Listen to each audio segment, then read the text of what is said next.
Ya, perbedaan suku, agama, ras, dan etnis bukan menjadi penghambat bagi masyarakat Lasem untuk hidup berdampingan. Meski ada perbedaan, namun masyarakat kota ini selalu bahu-membahu, bekerja sama membangun dan memajukan wilayah mereka.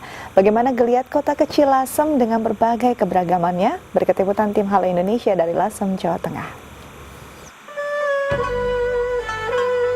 Keberagaman etnis dan agama nampaknya tidak menjadi masalah bagi masyarakat kota Lasem, Jawa Tengah.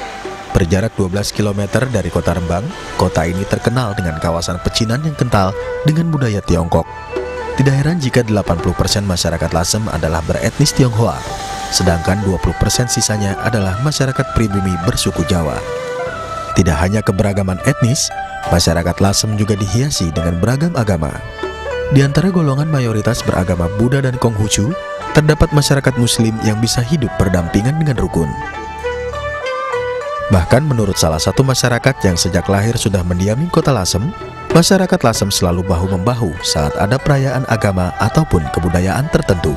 Ya, saling berdampingan lah, antara saling membutuhkan, antara yang Cina sama yang Jawa, Islam sama Kristen sama akurnya gitu.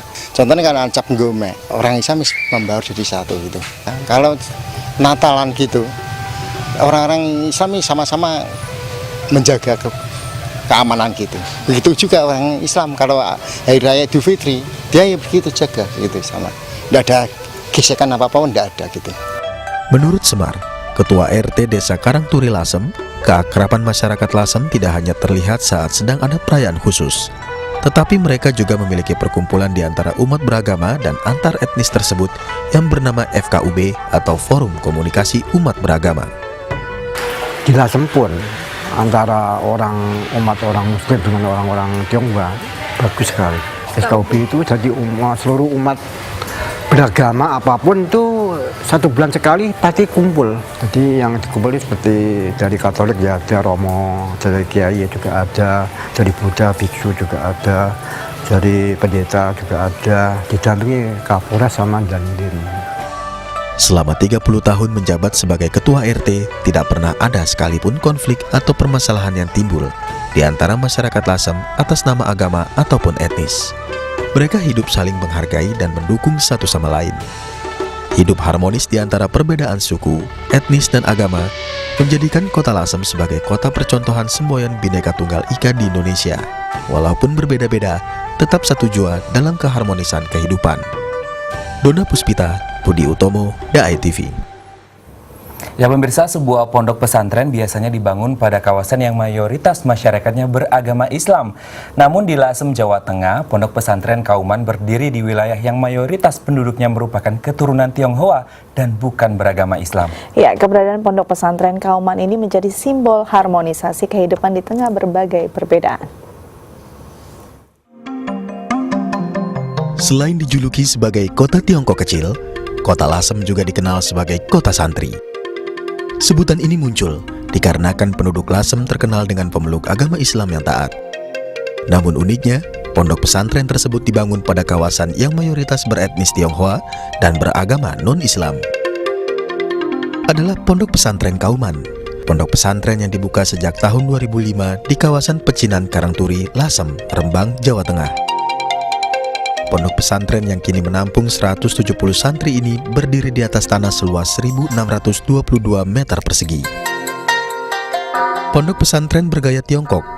Inilah yang terlihat dari setiap ornamen dan bentuk bangunan pondok pesantren Kauman.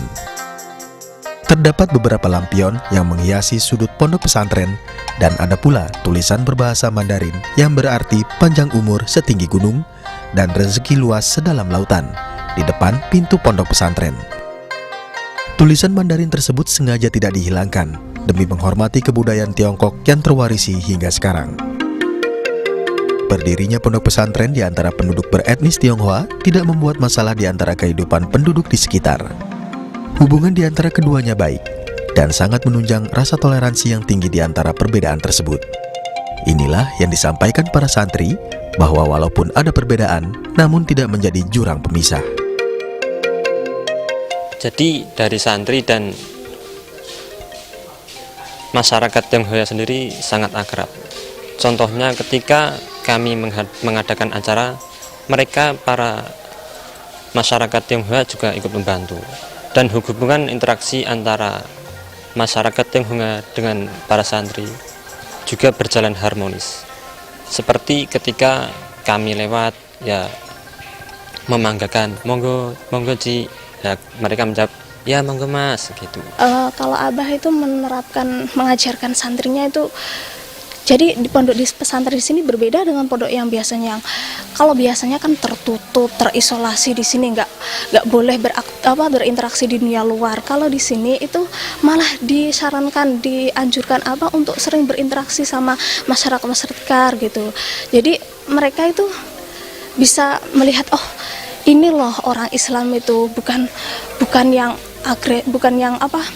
radikal keras gitu. Jadi Islam itu sebenarnya itu menghargai sekali budaya orang luar, budaya kayak agama orang luar, apalagi Tionghoa kan kalau di Indonesia masih cenderung dikucilkan gitu loh. Jadi Abah menerapkan sistem toleransi yang begitu tinggi sekali. Sebagai pembina sekaligus pendiri Pondok Pesantren Kauman, Gus Zaim menyampaikan hadirnya Pondok Pesantren merupakan wujud persaudaraan umat muslim yang sesungguhnya, yang menghargai perbedaan dan tetap berbaur tanpa kekerasan. Yang saya berharap ini menjadi contoh, bukan hanya untuk keakraban atau toleransi antar umat beragama, antar etnis dan sebagainya di Indonesia, tapi juga dunia internasional. Saya berharap LASEM ini menjadi contoh. Itu harapan besar saya, karena di sini itu sudah cair sejak dulu. Makanya sumbunya di sini itu bahkan bukan hanya sumbu pendek atau sumbu panjang, tidak ada sumbunya. Jadi nggak ada yang bisa disulut. Hadirnya pondok pesantren di tengah pecinan bisa menjadi cerminan nyata bahwa perbedaan bukan menjadi pemecah persaudaraan, tetapi menjadi pemersatu dalam harmonisasi kehidupan. Dona Puspita, Budi Utomo, Dai TV. Yang melestarikan budaya Tiongkok di Kota Lasem menjadi alasan utama berdirinya bangunan cagar budaya Tiongkok Kecil Heritage Lasem. Ya, rumah bergaya Tiongkok kuno yang sudah tidak terawat disulap menjadi bangunan apik dan berisi benda-benda bersejarah Tiongkok. Julukan Kota Lasem sebagai kota Tiongkok kecil menjadi cikal bakal berdirinya bangunan cagar budaya bernama Tiongkok Kecil Heritage Lasem. Berada di kawasan pecinan Karangturi Lasem, Rembang, Jawa Tengah, bangunan yang didominasi warna merah dan kuning ini berdiri di atas lahan seluas 1.660 meter persegi. Rumah bergaya Tiongkok kuno yang dahulu merupakan rumah sarang burung walet, pada tahun 2012 direnovasi sedemikian rupa sehingga menjadi bangunan cagar budaya Tionghoa yang apik dan menarik. Terinspirasi dari bangunan Chandranaya di Jakarta, yang juga menjadi bangunan cagar budaya Tiongkok, Rudi Hartono, pendiri Tiongkok Kecil Heritage Lasem, ingin melestarikan kebudayaan Tiongkok di Kota Lasem. Nah, dari situ kita terinspirasi. Gedung Chandranaya di Jakarta ada, kenapa Lasem kan banyak rumah kuno nggak ada? Kan Lasem kan sudah terkenal zaman dulu dengan sebutannya kan Tiongkok Kecil. Ya kita ingin menghidupkan lagi. Saat memasuki ruang utama bangunan ini, pengunjung dapat melihat berbagai ornamen kebudayaan Tiongkok seperti lampion, barongsai, dan juga liong. Tidak hanya itu, di sisi kanan dan kiri ruangan juga terdapat boneka besar yang sering digunakan penduduk Lasem pada acara arak-arakan perayaan kelenteng, seperti boneka Dewa Kekayaan, Dewa Panjang Umur, dan juga boneka Ibu Kartini sebagai ikon kota Rembang. Dan uniknya, pada bangunan ini masih terdapat lubang bawah tanah yang dijadikan sebagai tempat persembunyian penduduk saat perang melawan Belanda dahulu kala. Menurut Rudi, pembangunan rumah pelestarian budaya Tiongkok ini ternyata tidak mudah. Hal ini dikarenakan sulitnya merenovasi bangunan tanpa merubah struktur dan nilai dari sejarah itu sendiri. Itu sebabnya bangunan Tiongkok Kecil Heritage Lasem masih mengalami proses renovasi sampai saat ini. Ada beberapa mungkin handle-handlenya, kunci, engsel, itu kan kuno. Nah itu paling enggak kita carikan yang mirip.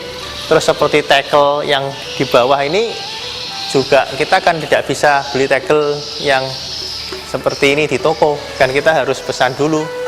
Walau masih dalam tahap penyempurnaan, Selama tahun 2015 lalu sudah ada 500 pengunjung yang datang untuk melihat benda-benda kebudayaan Tiongkok. Dona Puspita, Budi Utomo, Daai TV.